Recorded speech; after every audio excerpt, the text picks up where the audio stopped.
In the forests of Africa, Asia and Latin America, communities like this one are used to their territory being threatened by miners, illegal loggers and land grabbers. But now, in addition to these threats, they are facing a new kind of greed, the greed of those who mine the air, the carbon market proponents.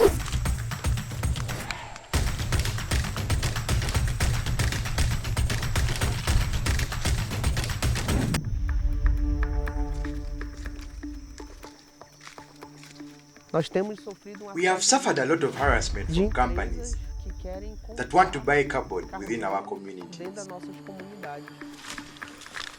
They came here saying that as community members and owners of our land, we could take and sell carbon credits. I didn't know what trade was or what carbon credits were, and neither did my people. When it was timber exploitation, we would watch the barges go by with the logs, and we saw all our wealth going to another region. Not today. Today it is the carbon market, and this time we don't see anything. In other words, what is being sold when there is nothing you can see, touch, or feel. And what are carbon credits? Who buys them? Who issues them? What do they solve? What are we talking about? What is this market? The forest has been there for many years, and the communities have been protecting it for many years. And now a project is coming to save the forest? And the company is going in there, offering millions for the communities to just lie in their hammocks and do nothing. I have a friend who always says that he gets suspicious when money is involved. And that's also what happened to me. I became suspicious. These are biopirates trying to subjugate indigenous peoples through lies, so that they get the community's approval via a contract with the company, so that the company can then trade carbon in the name of the community.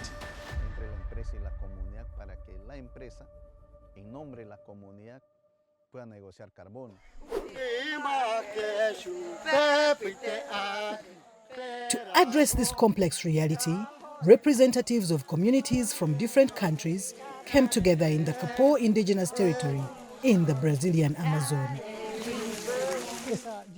This dialogue is very important for us because we want to learn a lot of information from other countries, from leaders who have come here, so that we can understand these carbon credits.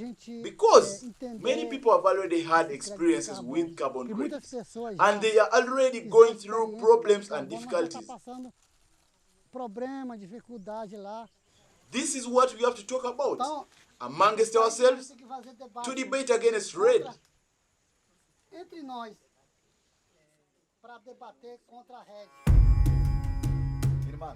Brothers and sisters, today is a historic day for us, and if we are here, it is to claim our rights as indigenous peoples.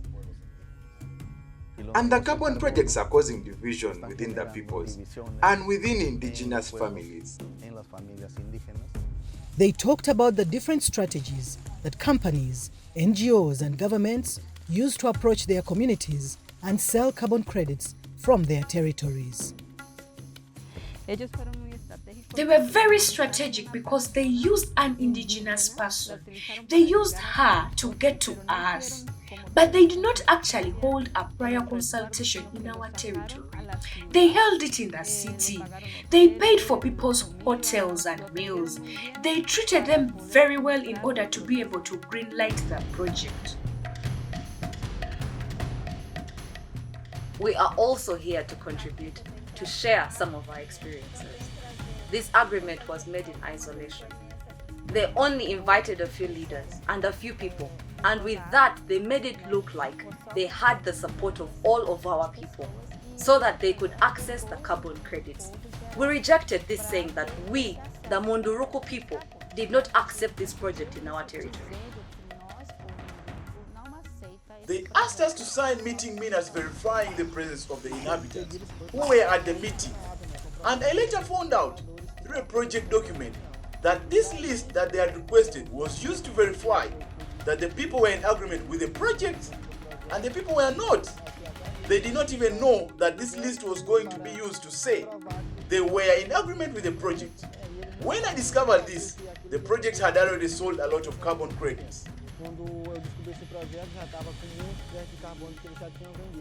Me visitaron dos personas manifestando querer hablar. Two people visited me, saying they wanted to speak with the leaders of my territory.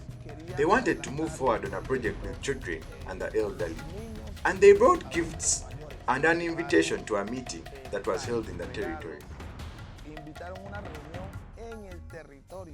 When they left, the women noticed they were pulling out a drone. Why do you have that drone? What is it for? Oh, that's just so we can get a better understanding of the area. This really got our attention and concerned us. We got to the bottom of it and found out that they already had an established carbon credit business in our territory, which we were not aware of.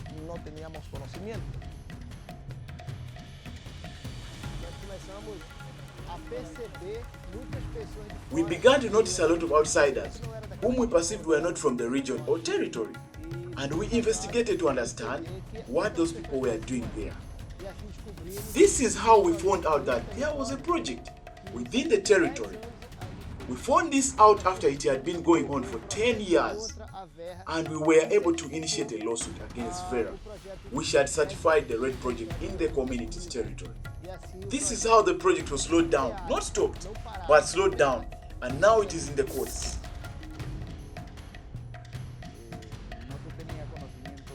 We did not know what the carbon market was.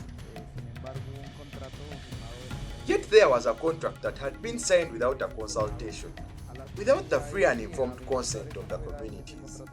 And when we discovered this and the signed contract, we began to meet in the communities, in assemblies, and all of our communities together concluded that this contract was not welcome in the territories, since it has a time frame of 30 years, extendable to 100 years. The contract contained some clauses that were not in alignment with our culture or with nature. They were not in alignment with the context of our community and territory. So, we got some legal and technical advice, and the contract has been suspended until the process of prior consultation moves forward. The meeting participants also wanted to know what had happened in communities on other continents. To this end, they watched testimonies that had been recorded for them.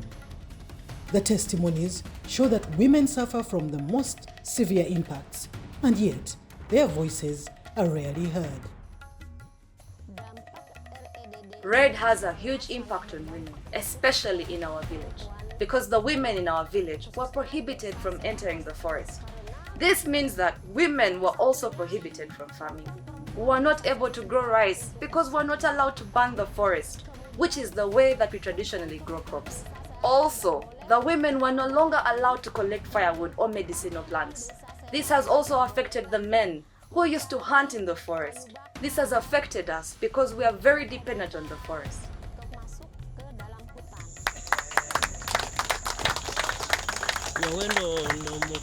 I began to plant trees for the EcoTrust Carbon project. I upheld the agreement by planting the trees that EcoTrust had asked me to. In return, they promised me money to take care of my children, which they never gave me.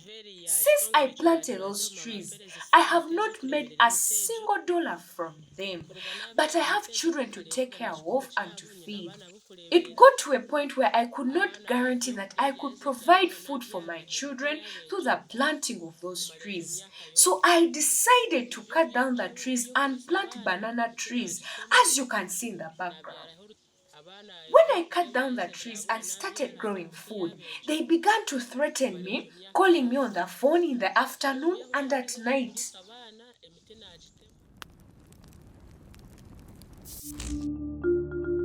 The origin of the carbon market dates back more than 30 years, but in 2015, it received a major boost with the signing of the Paris Agreement at the United Nations Climate Conference.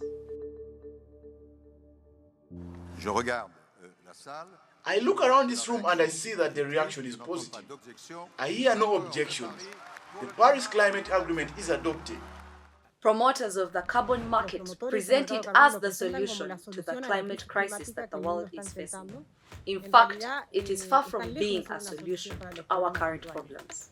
The era of global warming has ended. The era of global boiling has arrived. And yet all of Africa contributing the least to climate change but suffering some of the worst impacts. The droughts, right now we've had... The drought that the Amazon is facing is one of the worst in history. The rivers are dry. They reduce the problem of the climate crisis to there being too much carbon dioxide, as if that were the problem. But in reality, the problem is much deeper, and it has to do with the production system. In order to solve the problem, the production system must be changed. So when they talk about carbon, they are talking about CO2, or carbon dioxide. This is the gas generated by the excessive burning of fossil fuels, such as oil, gas, and coal. These fuels are mostly used in the large industries, for example, aviation, oil, mining, and other industries. So, one of the great deceptions of the carbon market is to make us believe that this carbon dioxide, which is emitted in large amounts, can be offset by a forest or a plantation in a country far away from where the carbon has originally been emitted. And the name they have given this supposed offset was carbon neutrality. This alleged carbon neutrality is a lie because they continue to release a lot of carbon into the atmosphere, and the forests do not have the capacity to absorb this carbon. And carbon credits are the currency they use to buy this alleged neutrality. When they buy carbon credits, companies are making a fictitious trade between the pollution they emit and the supposed absorption of this pollution by forests or plantations. We call carbon credits pollution credits because they give these companies the right to pollute. It is no coincidence that the main buyers of carbon credits are large destructive corporations and industries that emit a lot of pollution, such as oil, aviation, technology, and mining companies, among others. These companies are experts in using carbon projects as a form of propaganda and a way to divert attention from the impacts they are causing. Almost anyone can buy carbon credits to help compensate for their carbon footprint. One of the most advanced gasolines in the world, which is now carbon neutral. REDD projects are one of the main kinds of carbon projects. REDD stands for Reducing Carbon Emissions from Deforestation and Forest Degradation. What these projects do is invent a story. The story that without the carbon project, the forest would be destroyed. With these projects, they always have to point to some threat, because otherwise, if there is no danger of deforestation, there is no carbon project. So they will always have to point to some threat to the forest. And in all of these carbon projects, there may be a logging company or perhaps another invader identified as a threat. But they always also point to the communities as a cause of deforestation.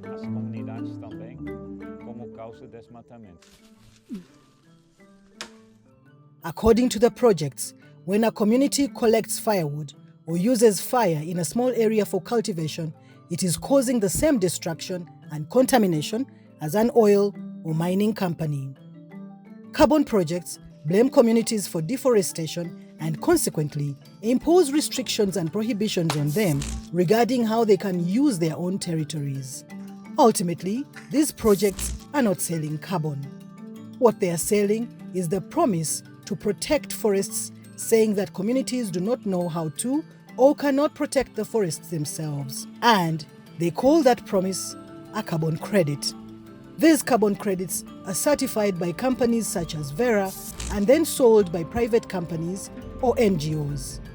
Vera has been involved in several scandals. Governments also sometimes implement REDD projects in much larger areas, which can cover several territories. These are called jurisdictional REDD or governmental REDD projects. But these projects are not actually better, nor do they represent less of a risk for communities. The mechanism is perverse because REDD projects are not implemented in places where there is a lot of deforestation. Why is that? Because it is much more profitable to have large monoculture soybean and oil palm plantations and large-scale mining. These activities generate a lot more money than carbon projects. So, what actually happens? These projects are brought to forest areas that are not endangered, and there are always communities in these areas. This is why Carbon Market is targeting many communities' territories, operating with a racist and colonial logic. This market has now unleashed a new wave of land grabbing in the global south. Through this gathering, this conversation, this dialogue, this exchange of experiences, we have come to understand that everyone is going through the same thing. For us, it is essential to understand that REDD has already harmed many territories, communities, and people. It's alarming for us to learn about the situation, how they're signing contracts with indigenous peoples and different kinds of contracts. They are very dangerous contracts where we could easily be deceived and become trapped by these projects and later face the effects and impacts when it's too late. Also, these contracts would be very long term.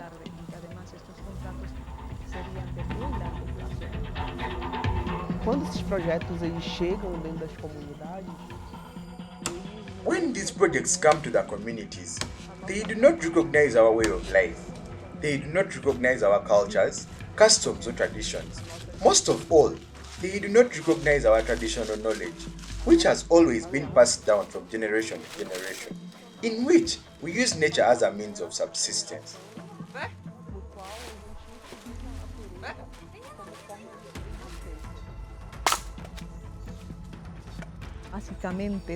Basically, this is about restricting and prohibiting us from even using these territories. That is, using the forest in the way we have historically used them as indigenous people.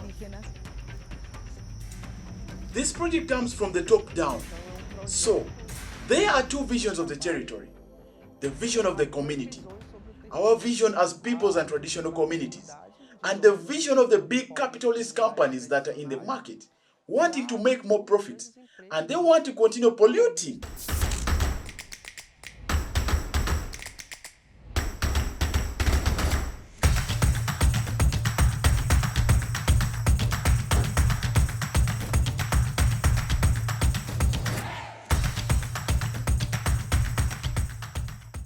We're concerned about plans to promote climate capitalism as a solution for addressing climate change. With our people, our indigenous knowledge, this is wrong. It's evil to have a system of ownership of life itself, ownership of the air. So we are part of a movement to say no. Our culture is the Kapu culture. We defend nature. Therefore, we do not negotiate nature for the market. This has to stop. We don't want them to keep using our work of caring for, protecting and defending the forest so they can continue to have a green image in the world. A false green image, because here in my territory, they are greenwashing their image, and in other territories they are destroying, killing and dispossessing other indigenous peoples of their communal homes. It is hypocrisy on a global scale that this is not being talked about directly, because otherwise this COP wouldn't be in its 29th year, soon to be in its 30th year, and we are still not able to talk about a climate solution. This is why we have risen up and continue to resist, rejecting these false climate solutions. And we must not accept these carbon credits. If we are going to defend our territories, then let it be for us.